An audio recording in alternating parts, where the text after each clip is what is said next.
अफसाना जमगूरा अल फ्रेम। अफसाना निगार सुरिंदर प्रकाश।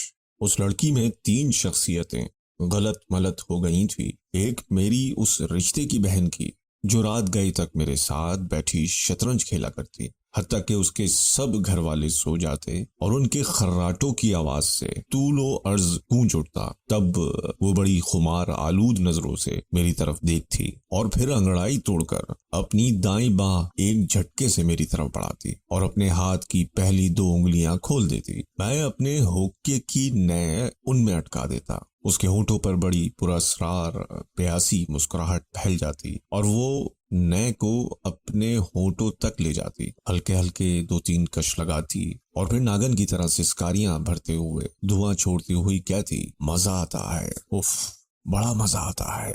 दूसरी मेरी महबूबा थी जो मुझसे हमेशा रूहानी मोहब्बत की तलबगार रहती और इस बात पर इसरार करती कि मैं यूनान के उस शायर की तरह उससे मोहब्बत करूं जो अपनी महबूबा के करीब पहुंचकर अपना जिस्म त्याग दिया करता है। तीसरी वो खुद थी। इस बात को 3 सदियां बीत चुकी हैं और जमगूरा अल फ्रेम वैसे का वैसा ही है। जमगूरा अल फ्रेम अगर कमरा था तो यकीन जानिए बड़ा ही उदास और वीरान कमरा था। सामने वाली दीवार पर 2 खिड़कियां थीं जो दूसरी तरफ दूर दूर तक फैले हुए जंगल में खुलती थी। दोनों खिड़कियों के दरमियान एक कबर्ड था जिसके एक पट के साथ पुरानी वजह का एक ताला लगा हुआ था और पट बंद था। दूसरा पट टूटकर नीचे लटक रहा था। कबर्ड में रखी हुई तमाम चीजें नजर आ रही थी और तमाम चीजों पर बेइंतहा गर्द पड़ी हुई थी और कोनों में जावजा जाले लटक रहे थे। वो चीजें मिट्टी और धात के कुछ बर्तन थे जिन पर अजीबोगरीब नक्श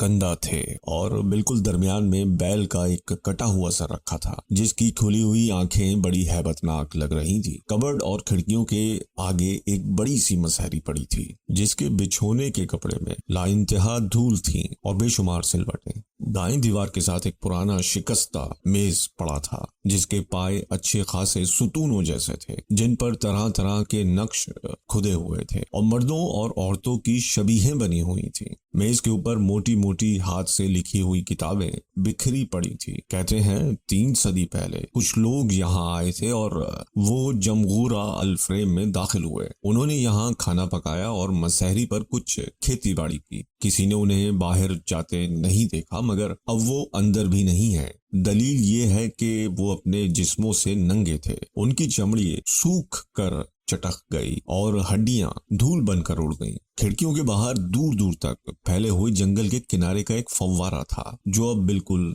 सूख चुका है, जिसमें से अब पिघली हुई चांदी जैसा पानी नहीं और कतरे मोतियों की तरह नहीं बिखरते। फव्वारे के पास ही टुंड मुंड जमीन पर एक खारिश ज़दा कुतिया बैठी अपना कान खुजाती रहती है और कभी कभार खिड़कियों की तरफ देखकर बड़ी दिलदोज आवाज में भौंक देती है। जमगूरा अल फ्रेम उदास और वीरान है। उसके फर्श पर एक लाश रखी है जिसका अंग अंग कटा हुआ है और खून के धब्बों से सारा फर्श स्याही माइल हो गया है। मुर्दा जिस्म के कई हिस्से गायब हैं। पुरानी किताबें जो मेज पर रखी हैं उनमें से एक पुरानी किताब जिसे अभी दीमक ने अच्छी तरह चट नहीं किया है में लिखा है कि खिड़की के नीचे फव्वारे के पास बैठी खारिश ज़दा कुतिया ने मेरे जिस्म के कई हिस्से भभोड़ कर खा लिए हैं और अभी और हिस्सा मिलने की उम्मीद में बैठी अपने कान खुजा रही है। मैं उस लड़की की तलाश में जो 3 सदियां पहले मुझसे बिछड़ गई थी यहाँ तक निकल आया हूँ। दरवाजा शायद मेरे ही इंतजार में खुला हुआ था। कमरे में दाखिल होते ही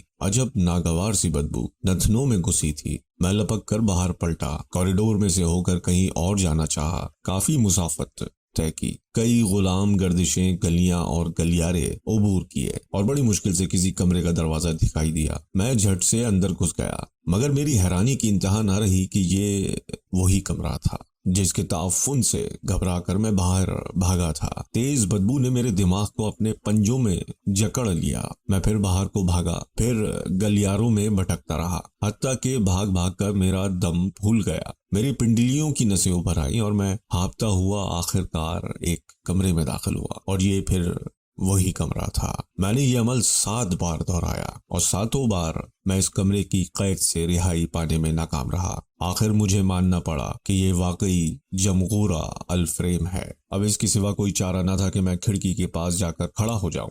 ताकि ताज़ा हवा उस ताफुन भरी बू से मुझे महफूज रखे। नीचे एक कमल के फूल से मुशाबा फव्वारा था जो काफी अरसे से सूखा पड़ा था। इर्द गिर्द सूखी हुई और जली हुई झाड़ियां थीं, टुंड मुंड दरख्त थे, उजड़ी उजड़ी सी जमीन थी और मट्टी मट्टी सी रविशें थीं, जिनसे ये अंदाजा होता था कि ये कभी चमन रहा होगा। फव्वारे से पिघली हुई चांदी जैसा पानी उछलकर मोतियों की तरह बिखर जाता होगा और जली हुई झाड़ियों पर रंगारंग फूल मुस्कुराते होंगे और दरख्तों के पत्तों पर से खुश रंग चिड़ियां उड़कर फव्वारे के पानी में अपनी चोंचें डिबोकर फिर दरख्तों के पत्तों में गुम हो जाती होंगी। ये माजी है, ये माजी है, माजी है, ये माजी है, माजी है, माजी है।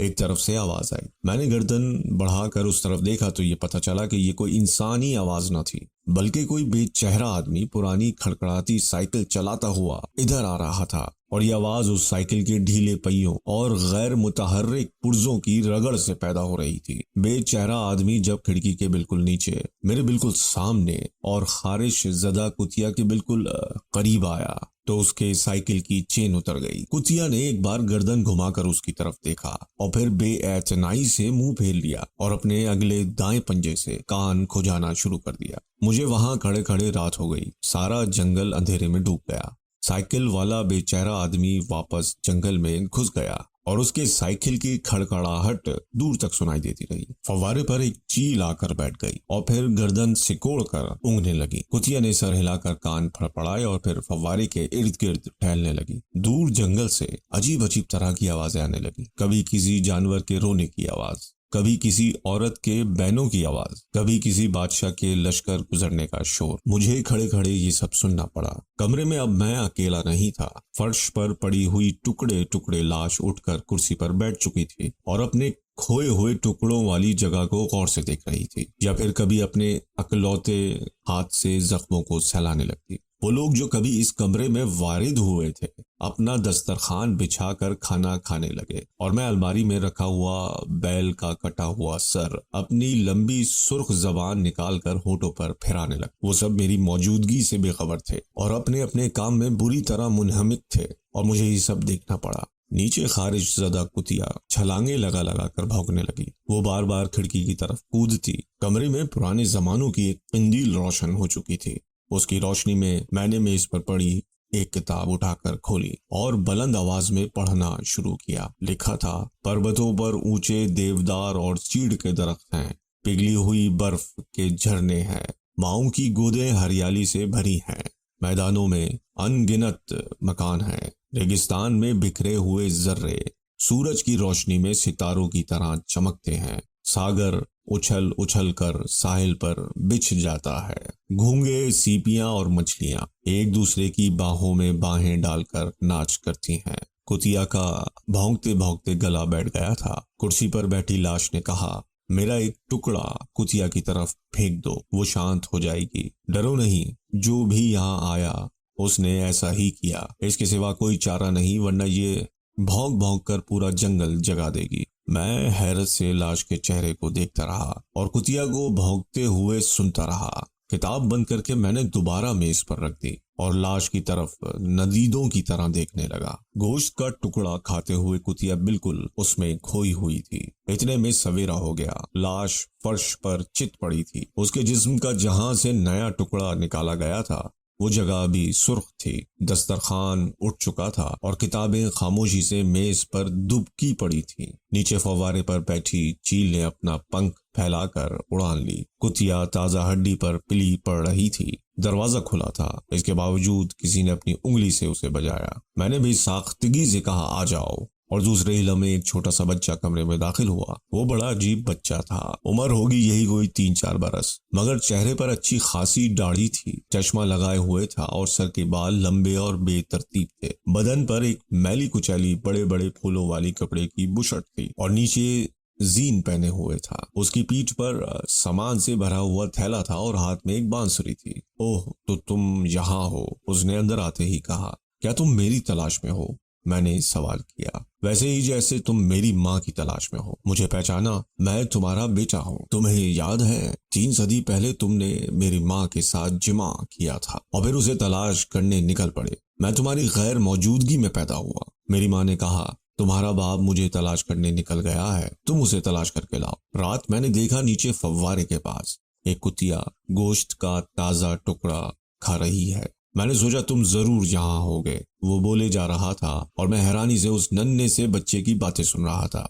फिर उसने फर्श पर पड़ी लाश की तरफ देखा और चीख उठा, उफ, ये हालत कर दी है तुमने, क्या तुम मुझे ये कटी फटी लाश विरसे में दोगे? विरसा? मैंने चारों तरफ हैरानी से देखकर पूछा। हाँ, ये जमगूरा अल्फ्रेम, उसने कहा। मगर मैंने तो सिर्फ एक टुकड़ा उठाकर नीचे फेंका था, और वो भी उसके अपने इसरार पर। अब मैं सारे के लिए जिम्मेदार नहीं हो सकता। देखो इन किताबों में क्या लिखा है, मैंने रूहानसी आवाज में कहा। वो आहिस्ता आहिस्ता मेरे करीब आ गया और गौर से मेरे चेहरे पर देखने लगा। फिर अचानक जंगल की तरफ से आवाज आई, ये माजी है, ये माजी है, माजी है, माजी है। जंगल की तरफ से बेचेहरा आदमी अपनी साइकिल खड़खड़ाता हुआ इधर आ रहा था। मैंने गर्दन खिड़की से बाहर निकालकर उसे देखा। मेरा बेटा दूसरी खिड़की पर उचक कर चढ़ गया और नीचे सूखे हुए फव्वारे को, कान खुजाती हुई खारिश ज़दा कुतिया को और अपने साइकिल की चेन चढ़ाते हुए बेचेहरा आदमी को देखने लगा। फिर मैंने देखा मेरा बेटा कमरे में पलटकर सब चीजों को छूकर देखने लगा और फिर फर्श पर पड़ी लाश के करीब जाकर बैठ गया। वो बेइंतहा उदास हो गया था। खारिश ज़दा कुतिया ने बेतहाशा भौंकना शुरू कर दिया। बेचेहरा आदमी अपना साइकिल वहीं छोड़कर जंगल की तरफ भागा। सारे में रात उतर आई और जंगल से जब जानवरों के रोने और औरतों के बैन करने की आवाजें आने लगी तो मेरे बेटे ने अपनी बांसुरी के बड़े सुराख पर अपने होंठ जमा दिए और फिर लाश के सराहने बैठकर मालकोन्स बजाना शुरू कर दिया। ऐसे में मेरी आंखें डुबडुबा आईं और मैं ये न देख सका कि मुझसे पहले आने वाले लोगों ने उस रात दस्तरखान बिछाया या नहीं।